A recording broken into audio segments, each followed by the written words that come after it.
લાખોની છેતરપિંડીની, જ્યાં જામનગરના ગોકુલનગર જકાતનાકા નજીક વેપારી સાથે લાખોની છેતરપિંડી થઈ।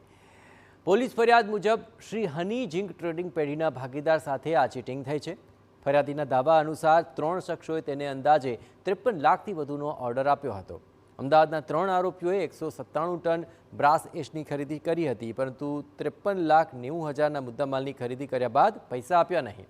આરોપીઓએ પેઢીના માલિકને અપશબ્દ બોલી ગેરવર્તણૂક કરી હોવાનો પણ દાવો કરાયો। પોલીસે ફરિયાદના આધારે કાર્યવાહી હાથ ધરી છે। 30 દિવસની મુદતમાં આપણે માટી દીધેલી હતી। પછી એ 30 દિવસ પછી પેલા ફોન કર્યા તો કે તમારી માટી આવી છે ને તેવી છે ને પૈસા નથી દેવા ને થાય કરી લેજો। પછી હું રૂબરૂ ગયો ત્યાં, તો ગયા તો ગેર લેંગ્વેજમાં વાત કરી ને ધમકાવ્યો।